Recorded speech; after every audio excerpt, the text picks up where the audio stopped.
Thank you, Matt, and thank you everyone who has joined us virtually this evening. My name is Amira Algoli, and I am so excited to serve as the moderator for the Catalogue's 2020 Community Changemaker Awardee panel.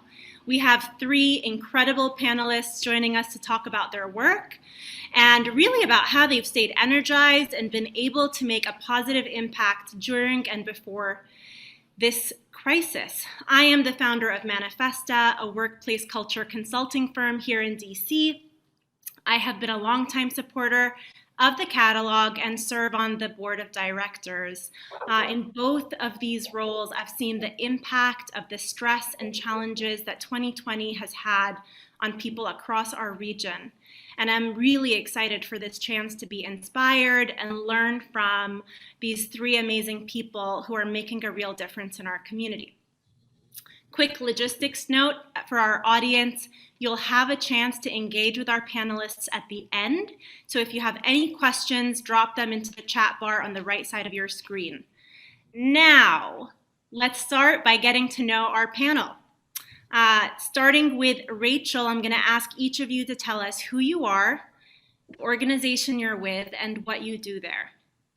Take it away, Rachael. Thank you, Amira, and thank you, Matt, also for the introduction. My name is Rachael Payton. I am the founder of BeGreatDC and also the president as well. And we are a local grassroots organization that focuses on youth and education, community engagement, and also health and wellness. Beautiful. Thanks, Rachael, for being with us. Stephen. Hey, everyone. Well, Amira, thanks for having us, and Catalogue. Really appreciate this. And a big shout out to my friend, Matt Gayer. Appreciate all you do, and thanks for the invitation to be a part of this. I'm Stephen Olikara. I'm the founder and CEO of the Millennial Action Project, and we're the nation's largest nonpartisan organization of young lawmakers. And our goal is to develop a generation of political bridge builders in this time of hyperpolarization. We work at all levels of government, from congressional on down to the local level. So thanks again for having me. We're so glad to have you with us. Kelly. Hi, everyone. Thank you, Amira, and thank you, Catalogue, for having me. My name is Kelly Iradukunda. I am the People's Platform organizer with DC. We do community organizing, and we also work and build collective power for the creation of alternative economic development projects. So I mostly work with longtime DC residents, and our work centers around political education and leadership development as well. Love that. Thank you all so much for those introductions. So, you know, 2020 is going to mean a lot of things for everyone in the future, and it stirs up a lot of feelings, even just saying the number 2020. It has been a year of constant change, and I'd love to know, what has your work looked like over the past 7 months, and what changed? You know, what did the crisis change in your work? Kelly, will you kick us off with this one? Yeah, our way of organizing has completely changed. We had to shift everything from in-person organizing to working virtually. And at first, we didn't know what that would look like, because most of the communities we work with don't necessarily have the means to organize virtually.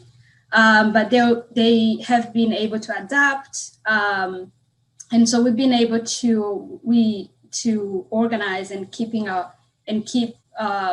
organizing with the communities that we work with, but also specifically we had to shift our campaign work, especially with the Right to Income Committee, to respond to the current crisis that has been affecting Black communities and other communities of color financially. So now our campaign work focuses more as a response to the current crisis. So yeah. That's amazing that you were able to adapt so quickly and serving your community. Thanks, Kelly. Rachael. How has it changed for you? Absolutely. I would definitely agree similarly to Kelly. This was a year in the beginning when quarantine happened. I thought that BeGreatDC was going to be set back tremendously. We have so many awesome events planned. And I have such a great team that even when quarantine happened, everybody was like, okay, well, we're home, we're digital, but what else can we do? How can we find ways to be involved? And so because of that, that energy that exerted from the team, we've been able to donate $7,500 that was raised to buy laptops for students at Blue High School. We donated $1,400 to Women's In Street Village. We've been out during protests, passing out free supplies and free food to protesters. We've created health kits and passed that out to homeless that are living under the K Street underpass. So we've definitely kind of changed our strategy in terms of just doing what BeGreatDC wanted us to do, and instead looking out into the community and saying, where are the immediate needs and how can we serve them? So I'm very grateful for that.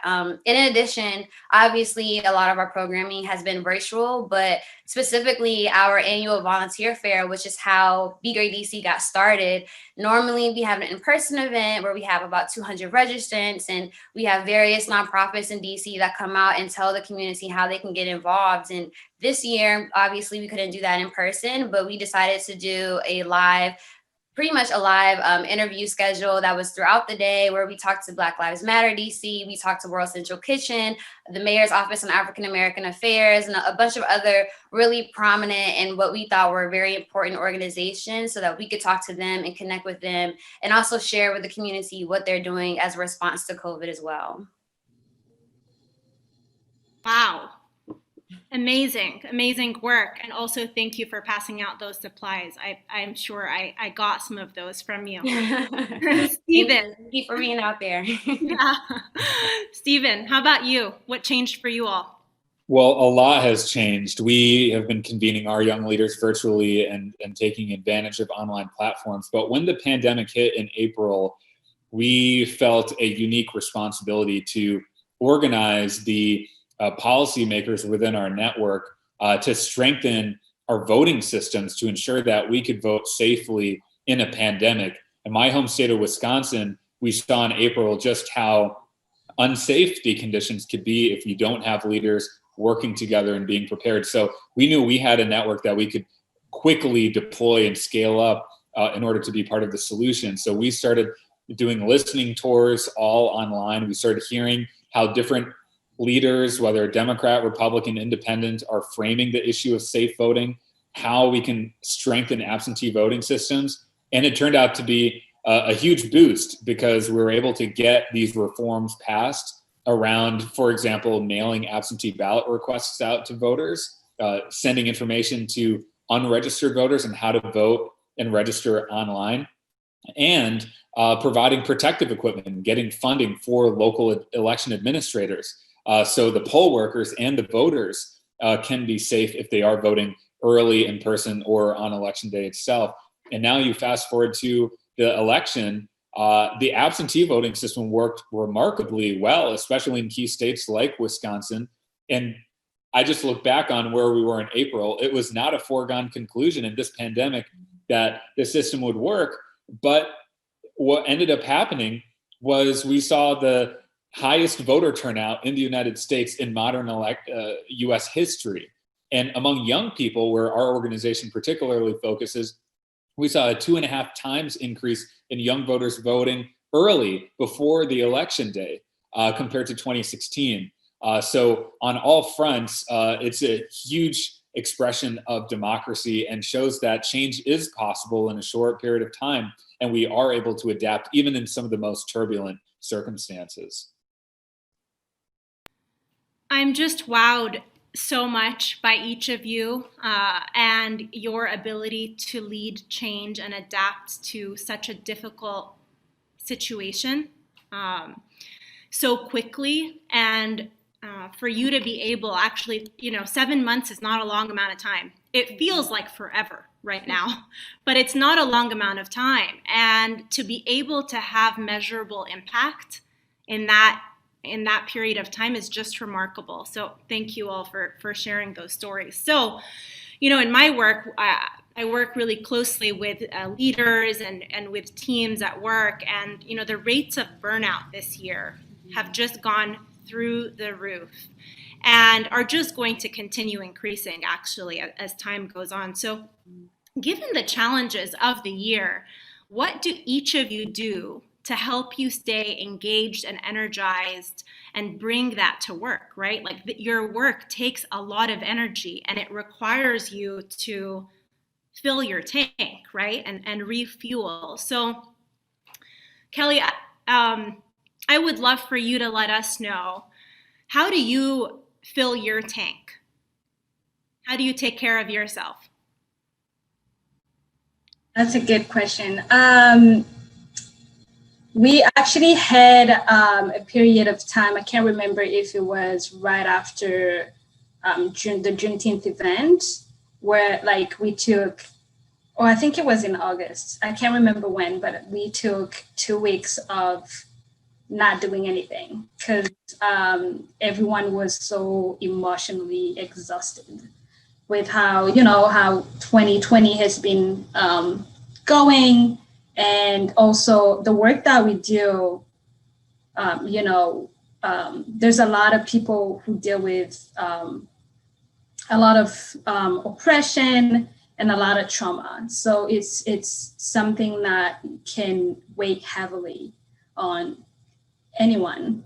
So taking the time, I've learned through this work that taking the time to rest, an act of it's a radical act, and we need to do that as well. Yeah. Amen. Amen. Rest is radical. Rest is resistance. Amen. Rachael, how about you? I know you're passionate about this. I definitely agree. I'm really big on kind of setting boundaries, both personal and professional. For me personally, I regularly meditate, which is something that I wasn't regularly doing prior to 2020. And then 2020 happened. It's like, I need this time for myself on a regular basis. Outside of that, I also kind of made my physical health more of a priority. So I've been working out and going to the gym, not in the sense of having necessarily physical goals, but just making it a point that I want to take care of myself and making that more of a long-term goal.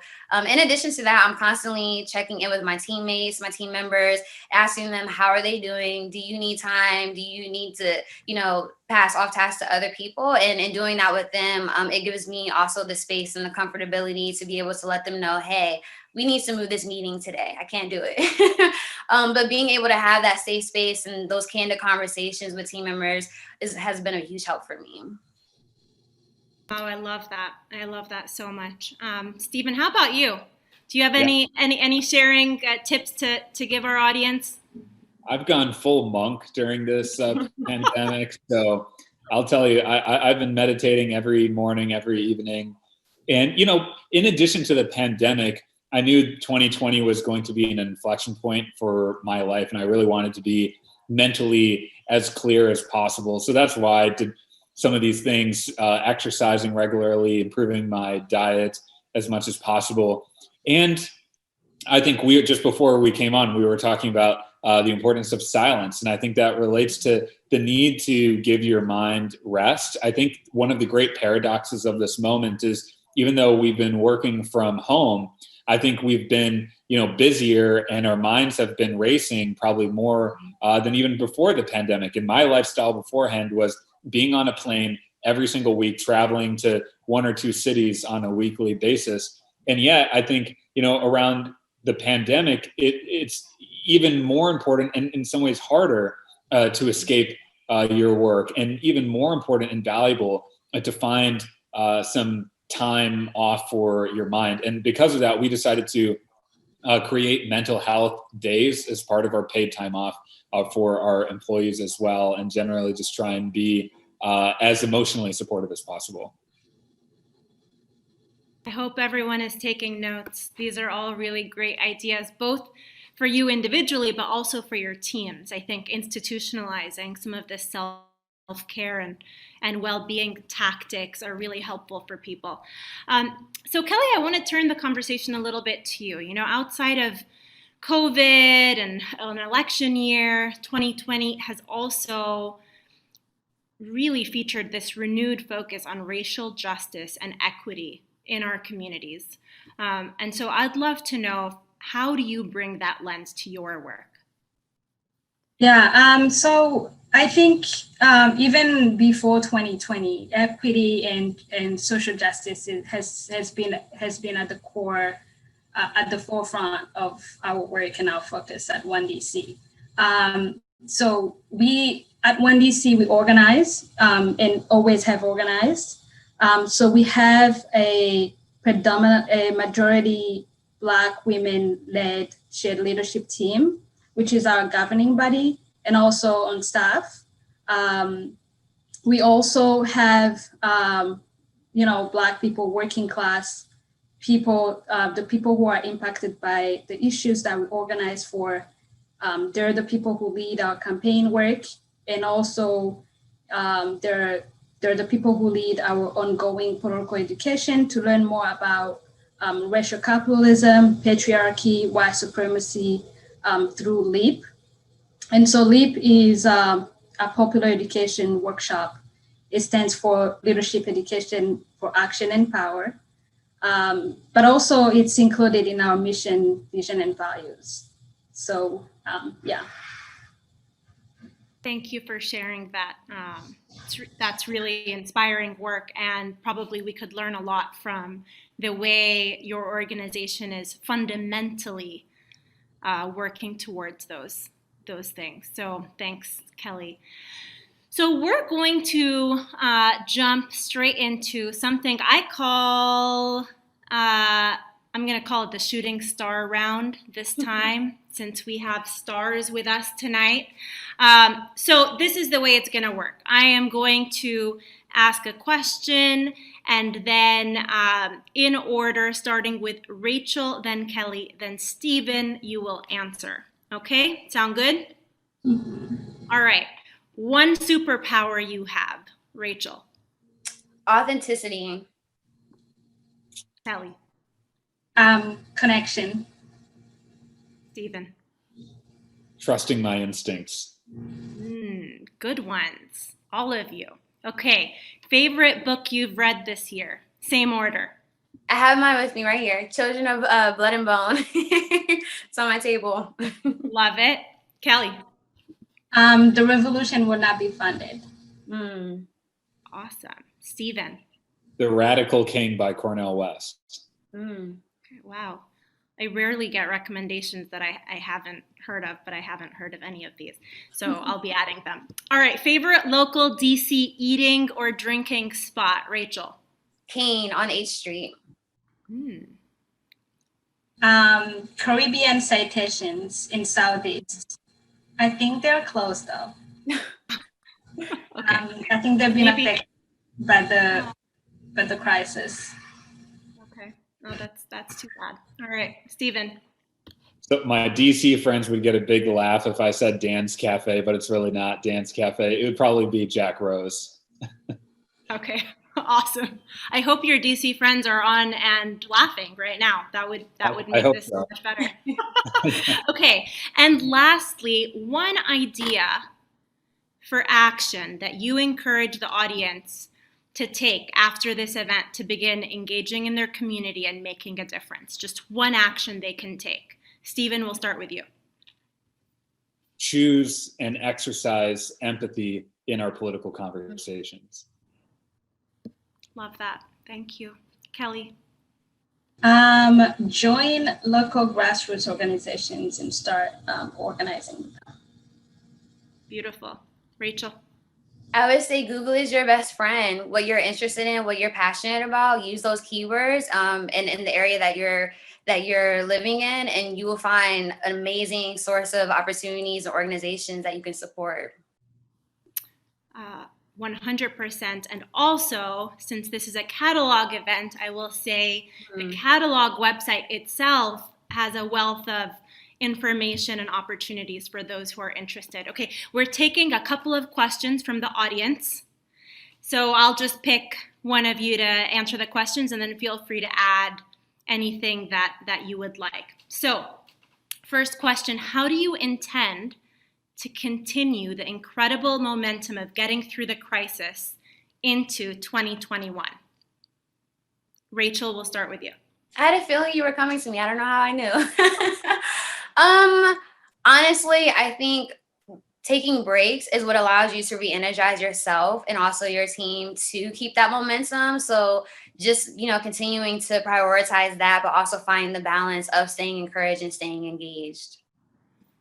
So good. Anyone else want to answer that? Well, I'll just add that I think, when you look at this moment in a historical context, we are living in a highly turbulent and rapidly changing environment. And so we have to change with the times as well. And so I'll go back to my monk-like tendencies and say through meditation, you can start to hear and kind of tune your ears to changing currents around you and also inside you, and try and find that most purposeful path for you to take. Mm-hmm. Yeah, I love the thoughtfulness of that. Thank you. Okay, so second question. Kelly, I'm coming for you. You all are relatively young leaders and probably are often some of the younger folks in the room during a lot of your work. How does that factor into your work and leadership? Yeah, that's a good question. I mostly go back to our movement ancestors SNCC, which was led by Ella Jo Baker, and how she always talked about developing young leaders in the community and community leaders as well in your community. So I think, the work that we do we stand on the shoulders of great people who've started this work way before we were born. And so continuing it and making sure that we deliver the next generation the same energy and the same enthusiasm to keep it going. So, yeah. Yeah, thank you. How about you, Rachael and Stephen? I feel like this is a big question for any audience members who are younger and maybe feel apprehensive. I think the more you can share, the better. Well, I would say imposter syndrome is real. I mean, I'm sitting here on this Zoom call now, but to say that I wasn't nervous beforehand and that I'm not nervous before every public speaking engagement would be a lie.